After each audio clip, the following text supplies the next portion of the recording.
안녕하십니까. 오늘은 2023년 10월 11일 수요일입니다. 날씨는 다시 좋아졌습니다. 이따가 시간 되면 밖으로 산책도 나가볼까 생각하는데 수요일이구나. 오늘은 이거 편집하고 바로 출근해야 됩니다. 시간이 없네요. 좋아요, 구독, 알림 설정 부탁드리면서 시작해 봅니다. 사안이 사안인 만큼 호주 각 언론의 헤드라인부터 중간까지 전부 다 이스라엘 하마스 전쟁 이야기밖에 없습니다. 라디오에서도 계속 그 이야기만 나오고 있고 관련된 얘기만 계속 나오고 있는 상황입니다. 지난 며칠간 시드니에서 있었던 팔레스타인 사람들과 이번 이스라엘 공격에 대한 지지자들이 모인 시위에서 유태인을 죽여라, 유태인에게 가스를 먹여라, 이런 구호가 나왔다고 합니다.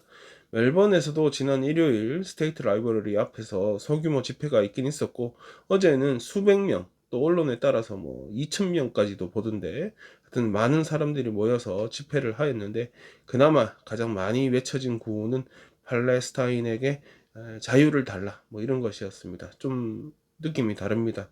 집회 이후에 멜번 도심에 행진을 막 하였는데, 이때도 가장 크게 외친 구호는 프리 팔레스타인 이런 것이었습니다. 시드니의 집회 분위기가 좀 나름 험악했던 것에 비하면 멜번의 경우는 좀 평화로운 쪽, 그렇게 느껴집니다. 하지만 사우스야라와 발라크라바 지역에서 일부 젊은이들이 차를 타고 돌아다니면서 주변 사람들한테 야, 유태인 너 봤냐? 유태인들 어딨냐? 이렇게 수소문하였고, 왜 그러냐? 이러고 답을 물어봤더니 사냥해서 죽여버리려고 한다, 이런 응답을 했다고 합니다. 이게 장난인지 진짜인지는 모를 일이지만 일단 경찰은 해당 신고를 접수하였고 지금 조사를 시작하였다고 합니다. 어제 코필드에 있는 유대교 사원에서는 유태인들 뿐 아니라 각계 대표하는 사람들이 모여가지고 하마스의 만행을 알리고 규탄하였으며 이스라엘과 함께 하겠다, 이런 집회를 가졌습니다. 유태인 커뮤니티에서는 이번 전쟁에 대한 걱정도 걱정이지만 과격해지고 있는 이 사회 분위기, 그래서 팔레스타인 이 시위가 더 걱정이라고 합니다. 아이들 등교를 포기하는 가족도 있다고 하고, 아이들한테 교복을 착용한 채로 바깥에 돌아다니지 마라, 이런 경고도 하고 있답니다. 경찰은 어제 집회는 물론 유태인 학교나 학생들이 많은 학교 주변에 순찰을 강화하고 있습니다.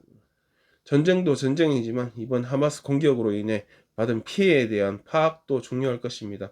피해 지역에 대한 수색이 계속되고 있는 가운데 이스라엘 남부의 한 키부츠에서, 키부츠입니까? 카부츠입니까? 영어로 카부츠라고 그러던데 제가 어릴 때 배운 건 키부츠인데, 하여튼 가자에서 겨우 1km 떨어진 한 키부츠에서 40여 명의 아기들과 아이들이 살해당한 것이 발견되었습니다.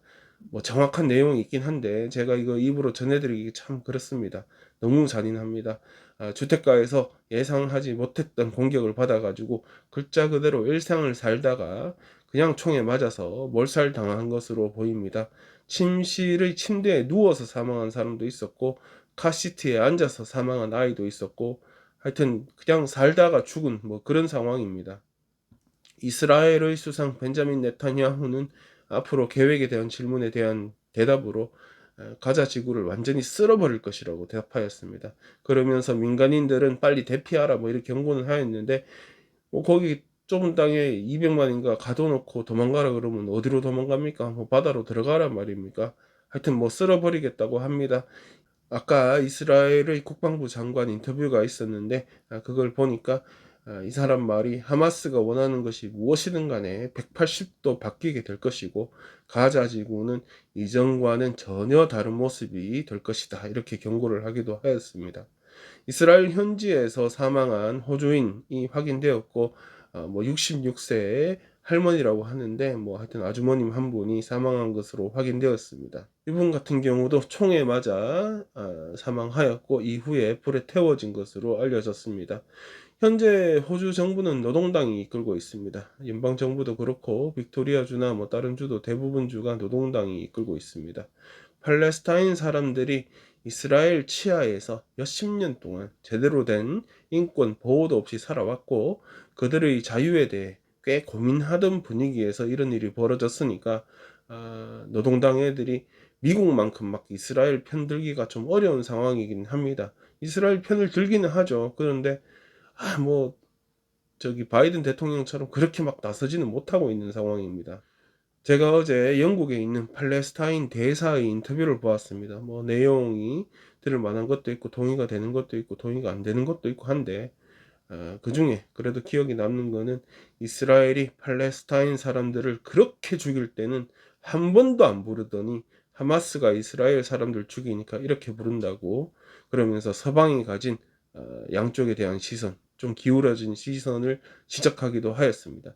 뭐 솔직히 저도 이스라엘이 팔레스타인 사람들을 그렇게 압박했는지, 몇십 년 동안 그렇게 많은 사람들을 살해했었는지, 인권을 말살하고 인간 취급도 안 했었는지 모르고 살았던 거 인정합니다.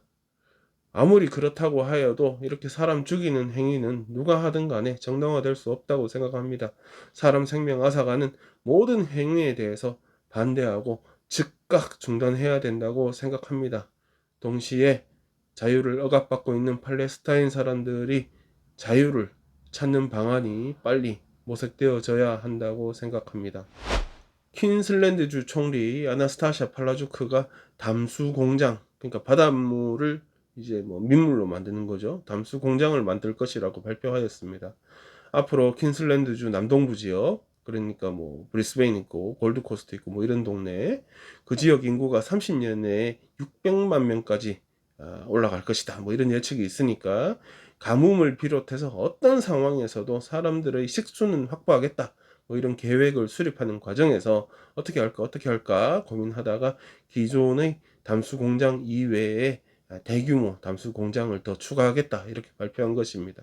기존의 담수 공장은 연간 생산량이 3,710 메가리터, 뭐 이게 뭐 감은 안 옵니다만 그래도 365로 나눠 보니까 10메가리터 정도, 그러니까 하루에 한 10메가리터 정도 생산한다고 하는데, 아나스타샤 발표에 따르면 2033년까지 매일 45메가리터 더 추가 생산할 수 있게 되고, 거기에다가 공장도 하나 더 추가할 것이라고 합니다.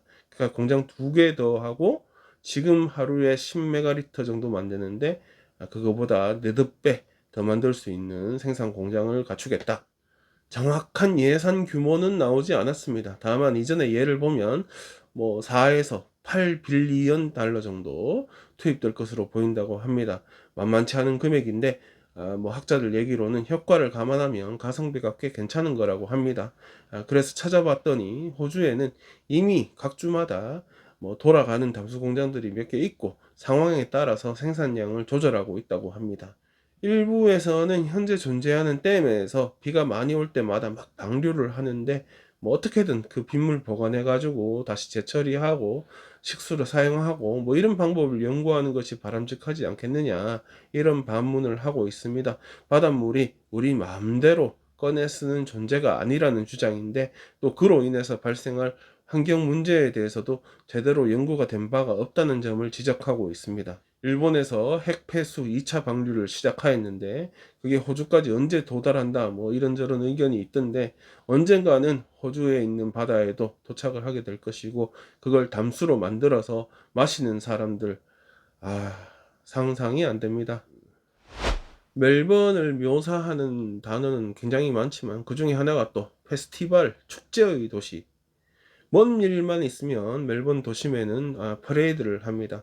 가장 최근이 그 풋볼 그랜드 파이널 전날 금요일에 선수들이 그 유트 뒤에 올라타고 퍼레이드 하면서 분위기를 막 한껏 따라 올렸습니다. 또 안작데이 때도 퍼레이드 하면서 조국을 위해서 또 평화를 위해서 죽어간 사람들을 기리는 그런 분위기를 끌어내기도 합니다. 올해 멜번컵 퍼레이드는 취소되었습니다. 없을 것이라고 합니다. 1983년도부터 멜번컵 있는 전날 경기에 참가하는 말들하고 또 기수들하고 이렇게 퍼레이드 하면서 분위기를 막 이렇게 올렸는데, 지난 팬데믹 시기죠. 2020년, 21년에는 팬데믹이니까 뭐 못했죠. 퍼레이드를 못했고, 작년에 그래서 다시 퍼레이드를 하였습니다. 뭐 들어보면 꽤 전통 있는 행사인데 올해는 어쩐 일로 취소가 되었습니다. 왜 취소를 했나 보니까 뭐 솔직히 그런 생각 들었거든요. 지금 전쟁통에 그런 거 어떻게 하냐, 뭐 이런 건가, 뭐 깜짝 놀랐습니다. 왜냐하면 팔레스타인 문화 축제인가 그것도 갑자기 취소됐었거든요. 그런데 전쟁 때문에 그런 게 아니고 동물 보호 단체에서 지속적으로 멜번컵에 대한 비판을 이어오고 있고, 일부는 작년 퍼레이드를 다양한 방법으로 방해하기도 하였습니다. 그러니까 분위기 올리려고 퍼레이드를 하는데 한쪽에서 분위기를 다 망치고 있는 시위를 하고 집회를 하니까 요번에는 못하겠다 이렇게 된 것 같이 느껴집니다. 지난 2019년도에 테일러 스위프트가 멜번컵에서 공연을 하려다가 막판에 취소한 적이 있는데, 이것도 그때 당시에 동물 보호단체, 뭐 동물 권리 이렇게 주장하는 단체에서 테일러 스위프트한테 압박을 가해가지고 취소한 거 아니냐 뭐 이런 말이 나오기도 했었습니다. 멜번 시티 카운슬은 올해 퍼레이드에 대한 예산 배정 자체를 하지 않았었고, 빅토리아 경마협회죠, VRC, 이 사람들이 그 멜번컵하고 다른 경마 뭐 다 합니다만, 이 VRC에서도 따로 예산 달라고 말도 안 꺼냈다고 합니다. 근데 내년 예산은 이미 지급을 받은 상황이라서 내년에는 다시 퍼레이드가 돌아올 예정이라고 합니다. 그러면 이해가 안 되는 게, 올해는 그렇게 안 했다 치고 내년에는 그 동물 단체들이 뭐 단체로 어디 휴가를 가나? 내년은 어떻게 돼? 네, 여기까지가 오늘 준비한 소식입니다. 어제 제가 바깥에서 한번 찍어서 해봤는데 생각보다 소음이 너무 심해서 편집할 때 소음 줄이느라 고생을 좀 했습니다. 그것만 어떻게 개선되면 오늘같이 날씨 좋을 때는 바깥에 나가서 하는 게 더 좋다고 뭐 이런 생각도 해보았습니다. 오늘 즐거운 하루 되십시오. 저는 내일 또 뵙겠습니다.